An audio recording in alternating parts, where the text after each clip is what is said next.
YouTube doesn't care about black people, and hopefully by the end of this video, we'll understand why that is and what we can do about it.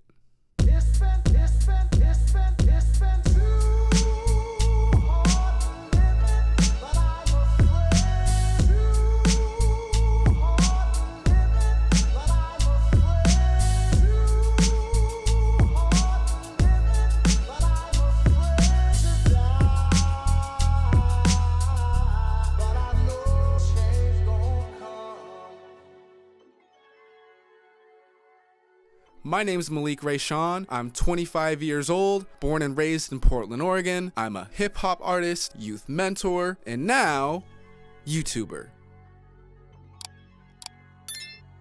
I grew up on YouTube, so it's an honor for me to be able to give back to this platform. Throughout this series of video essays, we'll be focused on the exploration of blackness, the impact of white supremacy, and everything in between. I would love it, Kanye, if you would not wear that hat.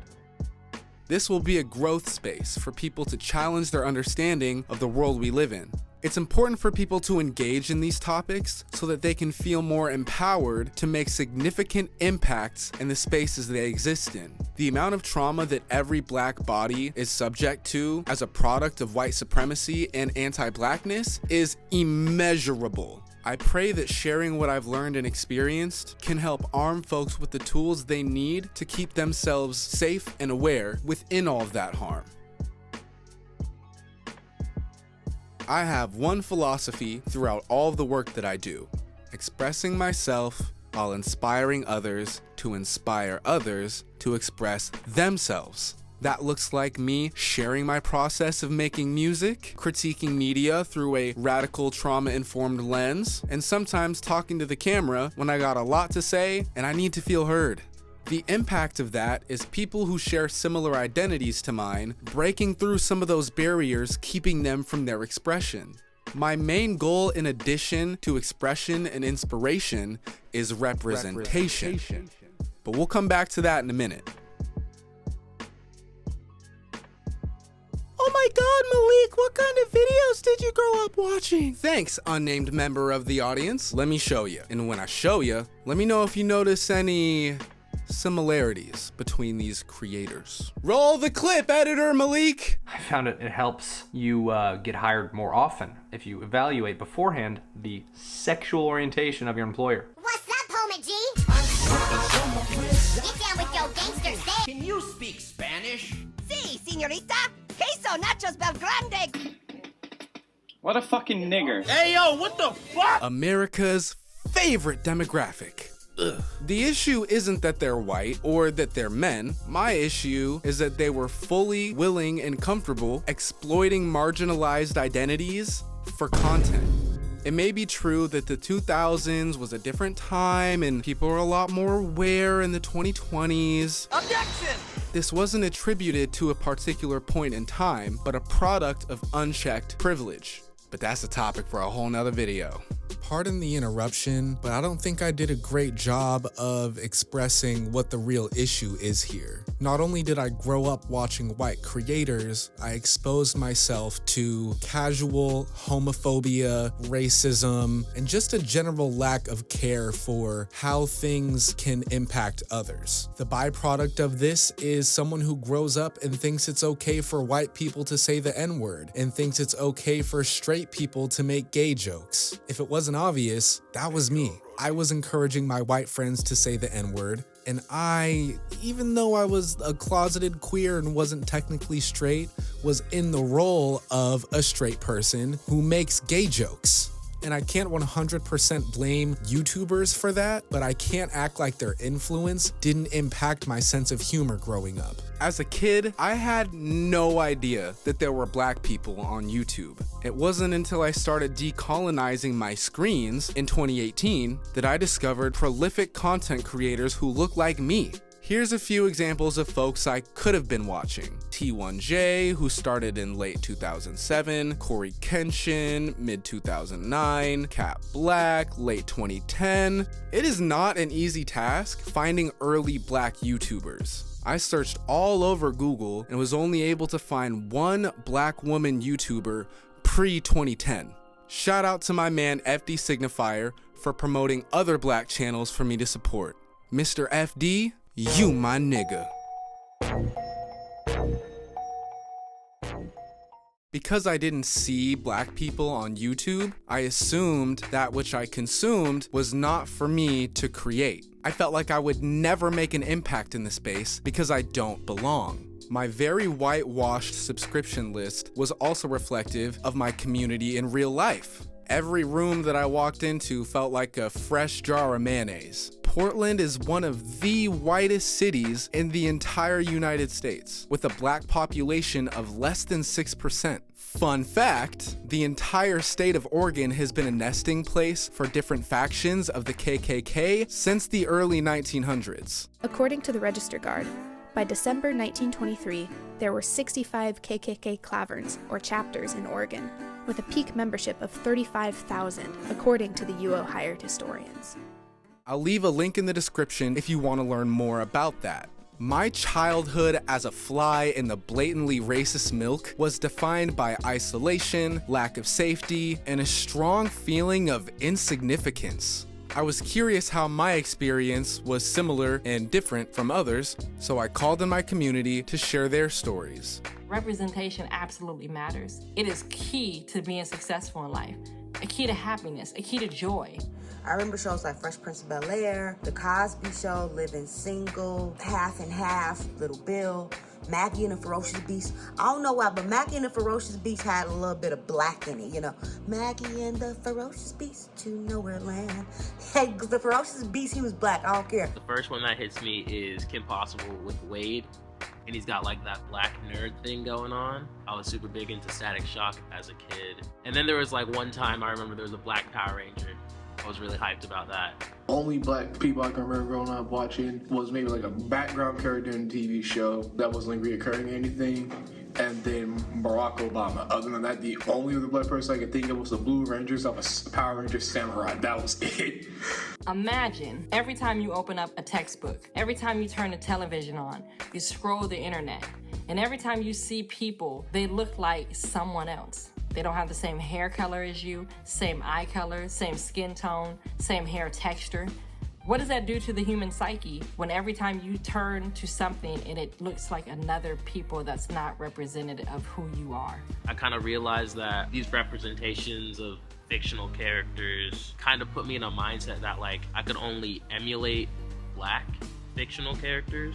Like if they aren't Black, then I can't pretend to be them. I remember like every Halloween I would pretty much just be Static Shock or like the Black Power Ranger. Black Panther. He's like one of the only Black superheroes I can think of other than Darwin from X-Men First Class, which was some bullshit because that nigga was supposed to be immortal. How you kill a nigga that was immortal? I don't care. It always be Black people that get killed first. Like, what the fuck was going on, Hollywood? I'm having these desires about what I want to look like and who I want to be. Of course, I modeled who I wanted to be after European women. That was the ideal of beauty. That was the ideal of desirability, right? You would always see like these women being picked. So you begin to create a vision and a mindset of those people are great, or that type of person is greater than you. It was a representation that I saw beyond me that allowed me to be who I am today. It starts with my mother, it starts with my community, it starts with people that look like you and I, that painted a picture that was greater than what I currently saw in my circumstance. The plight of living in a white city lit a fire under me to create spaces for Black folks to learn, play, and thrive in community. I've been intentional to use my tools and experience in media to support other Black creators. Free studio sessions for all my niggas. Oh, say less. My work with youth has been a vehicle for me to infiltrate the school system and provide culturally sensitive, trauma-informed care to Black and brown students and families. On a personal level, I find fulfillment in facilitating controversial, cutting-edge conversations that are culturally relevant. Some examples are generational homophobia and transphobia. Stop! That's gay! The stigmatization of mental health. You really need some therapy. Real nigga need no therapy. Fuck you talking about? And anti-Blackness within the Black community. Well, I got Ray vitiligo. It's the opposite of what Michael Jackson got. Lucky bastard. We aren't often afforded the privilege of showing our flaws without being harmed. So I encourage folks to exercise the right to be wrong so we can grow together. YouTube is another space that was not meant for us to thrive in. The success of any channel on the platform is largely based on the algorithm, which is also informed by anti-blackness and white supremacy. Let's say two YouTubers make the same video about global warming. One is a black person and the other is a white person. Can you guess which video will perform better?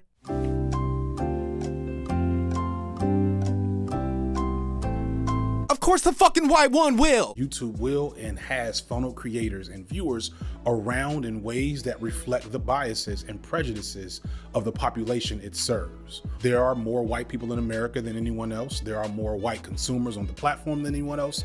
There are more white creators on the platform than anyone else. So the whims and tastes of white consumers are going to be imported for pretty much anyone trying to find an audience. As reflected in real life, black folks have to work twice as hard to get half as far. If you're looking for a makeup tutorial, a travel vlog, a painting time-lapse, or whatever, you're likely to find a video made by a black person whose video is just as good, if not better, than the white ones getting twice the attention. Another important piece of support that you can offer black creators is by engaging with their content in a meaningful way. Share dialogue within your communities centered around the black content that you're finding. There are several ways to support your favorite black creators completely free of charge. With that being said, one of the most helpful ways to support black creators is by investing in them. There's a clear financial disparity amongst the black community. Investing in black creators can be an extremely helpful way to show support. Unless you're getting millions of views on every video, YouTube payout is laughable. Consistent content creators spend obscene amounts of time writing, filming, and editing. Entry-level creators, such as myself, do it all completely for free. In a lot of cases, we work full-time jobs, sacrificing evenings and weekends for the sake of the content. Despite the notion that when you're doing something you love, it's not really work, I promise you, your fucking body doesn't know the difference. We do it because we love it, and we do it on a platform that doesn't love us back. YouTube is worth almost $200 billion US, but can't pay us what we're worth? The math ain't mathin', y'all. But there is a way for our dedicated audiences to at least pay us a fraction.